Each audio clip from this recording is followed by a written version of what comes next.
भगवान राम का, राम कौन थे? भगवान राम का सारा जीवन यज्ञ के लिए व्यतीत हो गया। यज्ञ में से पैदा हुआ और यज्ञ में समा गए। कैसे कैसे? जैसे देख, यज्ञ की बात मैं कहता हूँ, यज्ञ की बात कहता हूँ। रामचंद्र जी पैदा हुए थे तब पुत्रेष्ठ यज्ञ में से पैदा हुए। अच्छा, हाँ बेटे, यज्ञ में से पैदा हुए रामचंद्र जी। भगवान राम नाम साहब, हाँ राम नाम यज्ञ में से पैदा हुआ था। फिर क्या हुआ? फिर वो विश्वामित्र जी उनको ले गए थे यज्ञ की रक्षा के लिए। किसी और को, सिपाही को भेज दिए, सिपाही को नहीं, भाई साहब आपको चलना पड़ेगा। यज्ञ की रक्षा करने के लिए, यज्ञ वातावरण में रहने के लिए रामचंद्र जी ने विश्वामित्र जी की यज्ञ की रक्षा करने के लिए अपनी जान हथेली पर रखी और वहाँ काम करने लगे, वहाँ बने रहे। फिर क्या किया? तो बेटे उनका ब्याह भी हुआ, वो भी यज्ञ में से हुआ। आपने सुना होगा, राजा जनक ने धनुष यज्ञ बनाया था, उसमें उनका ब्याह हुआ था। फिर क्या हुआ? फिर बेटे ये समझ कि उनकी सीता जी थी और रावण के यहाँ जाने लगी, तो उन्होंने कहा कि अब आप जाएंगी तो फिर बड़ी मुश्किल पड़ जाएगी, फिर आपको रावण बहुत तंग करेगा। तो फिर उन्होंने कहा अच्छा तो ऐसे काम करिए, आप तो यज्ञ भगवान के सुपुर्द कर देते हैं और आपकी जगह पर एक नकली महिला बना करके रावण के घर भेज देते हैं। वाल्मीकि रामायण में कथा आती है, यज्ञाग्नि में सीता जी ने प्रवेश किया था और यज्ञाग्नि में सीता जी ने प्रवेश करने के बाद में उनके स्थान पर एक नकली सीता उत्पन्न हुई थी, तो वो रावण के घर चली गई।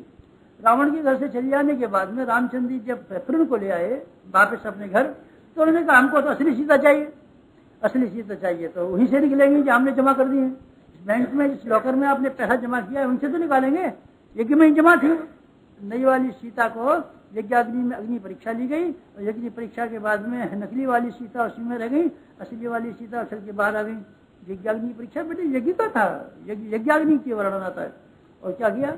यज्ञाग्नि भगवान राम जब वहां से आ गए रावण को मारने के पश्चात, तब गुरु वशिष्ठ विचार करने लगे। उन्होंने कहा रामचंद्र, हाँ रावण मारा गया, कुंभकर्ण मारा गया, हाँ खरदूषण मारा गया, मेघनाद मारा गया, हाँ उनके खानदान वाले मारे गए, हाँ, लेकिन तो ये एक बात का ध्यान नहीं है, इस सारे का सारा वातावरण में जो राक्षसों ने असुरता के तत्व भर दिए थे, ये जब पैदा होंगे तो हमारी नई पीढ़ी के बच्चों पर हावी हो जाएंगे।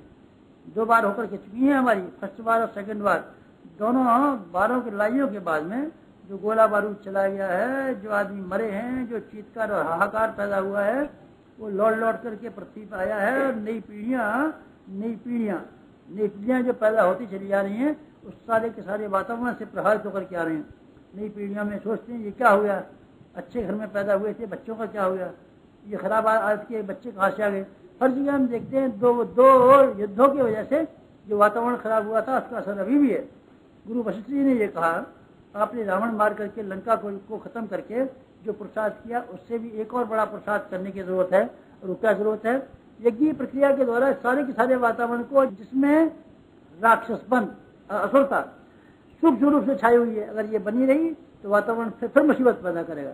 उन्होंने 10 अश्वमेध किए हैं, रामचंद्र जी की वाल्मीकि रामायण में पढ़ी है। उन्होंने राम राज्य के स्थापित होते ही 10 बार अश्वमेध किए थे और 10 अश्वमेध घाट गंगा किनारे अभी भी बनारस में बना हुआ है।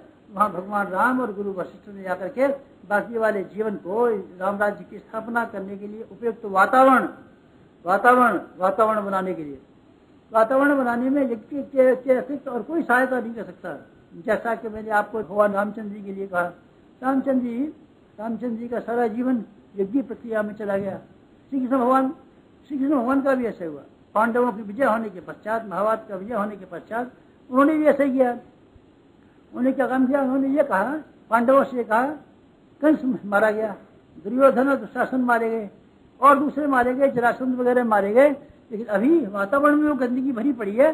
अगर ये वातावरण फिर से बरसने लगा तो मलेरिया की तरीके से और दूसरे कीटाणुओं की तरीके से हर दुनिया में तबाही लाएगा। तो क्या करना चाहिए? मनुष्यों को मार डालना काफी नहीं है, बल्कि वातावरण का परिशोधन करना भी आवश्यक है। तो क्या करना चाहिए? श्री कृष्ण भगवान ने पांडवों को सलाह दी थी, आपको ऐसा आयोजन करना चाहिए, ऐसा एक करना चाहिए जिससे वातावरण को परिशोधन करने में मदद मिले। पांडवों ने यही किया था। पांडवों ने राष्ट्र किया था, इसमें श्री कृष्ण भगवान ने पैर धोने का काम अपने जिम्मे लिया था और बहुत बड़ा आयोजन हुआ था, आपने सुना हुआ। मित्रों में क्या कह रहा था? मैं ये कह रहा था कि रामचंद्र जी और श्री कृष्ण भगवान, रामचंद्र जी और श्री कृष्ण भगवान दोनों के दोनों इसी तरीके से बन जाते हैं। सीता जी की अग्नि परीक्षा और अग्नि में से पैदा होने की बात मैं आपसे कह चुका था, और महाभारत में भी ऐसा हुआ है। द्रौपदी के बारे में वर्णन आता है, यज्ञ में से पैदा हुई थी, महाभारत की मूल भूमिका निभाने वाली मूल भूमिका निभाने वाली एक महिला थी जिसका नाम था द्रौपदी, जिसकी वजह से महाभारत हुआ। और लंका का निराकरण रामचंद्र जी का उद्देश्य पूरा करने में एक ही महिला थी। सारे का सारा खेल उसी के लिए रचा गया, सारे के सारा रचा गया। सारे के सारे लंका कांड से राक्षसों को दहन और मरण करने के लिए सीता जी की जिम्मेदारी है और उधर उनकी जिम्मेदारी है। किनकी जिम्मेदारी है? द्रौपदी की। दोनों महिलाएं यज्ञ में से उत्पन्न हुई हैं। आप देख लीजिए, पता लगा लीजिए कहाँ से उत्पन्न हुई। यज्ञ में से दोनों उत्पन्न हुई है। इस यज्ञ की प्रतिक्रिया थी, यज्ञ के वरदान थे दोनों महिलाएं।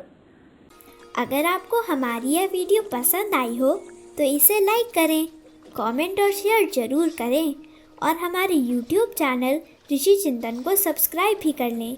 साथ ही बेल आइकन को भी दबाएं ताकि आपको आने वाली वीडियोस की नोटिफिकेशंस मिलती रहें।